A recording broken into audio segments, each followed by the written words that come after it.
Info Santé par le Dr No, le trouble bipolaire ou psychose maniaco-dépressive ou PMD. Le trouble bipolaire est un trouble de l'humeur caractérisé par l'alternance chez un même patient d'épisodes maniaques et d'épisodes dépressifs. Le trouble bipolaire débute le plus souvent au début de la vie adulte, entre 15 et 25 ans, plus rarement après un accouchement ou après 60 ans.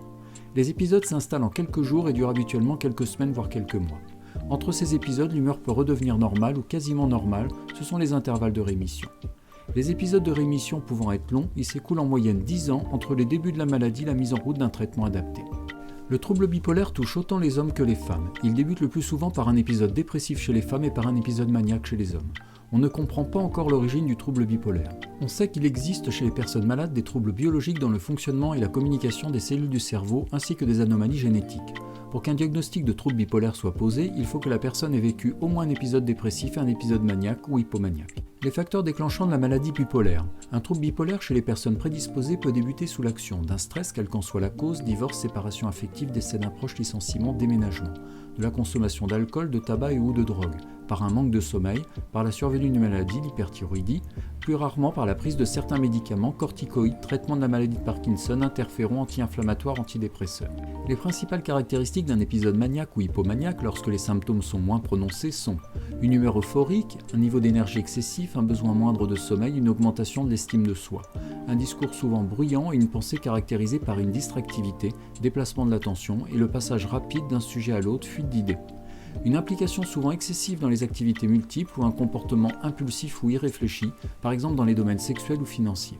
Dans les formes sévères des troubles psychotiques paranoïdes s'ajoutent des hallucinations, de l'agressivité et de l'agitation. Les principales caractéristiques d'un épisode dépressif sont un fléchissement de l'humeur faisant suite à une phase maniaque ou de rémission, une humeur dépressive, de la tristesse ou une perte d'intérêt, une fatigue ou une perte d'énergie, une perte de tout désir d'activité, un trouble de l'appétit avec perte ou prise de poids, un trouble du sommeil, perte ou augmentation, un ralentissement ou une agitation psychomotrice, un sentiment d'infériorité, une perte de l'estime de soi, un sentiment de culpabilité inapproprié, des difficultés de concentration, des idées noires, des pensées de mort, un comportement suicidaire. Le traitement de fond du trouble bipolaire repose sur des médicaments dits stabilisants de l'humeur.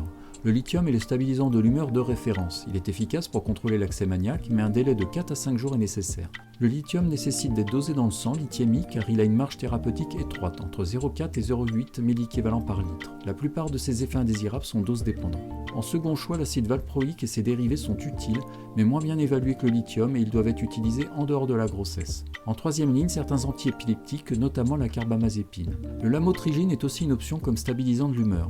Pour la prévention des accès maniaques, l'aripiprazole, l'olazanquine et la kétiamine n'apportent pas de progrès thérapeutique par rapport au lithium et à l'halopéridol.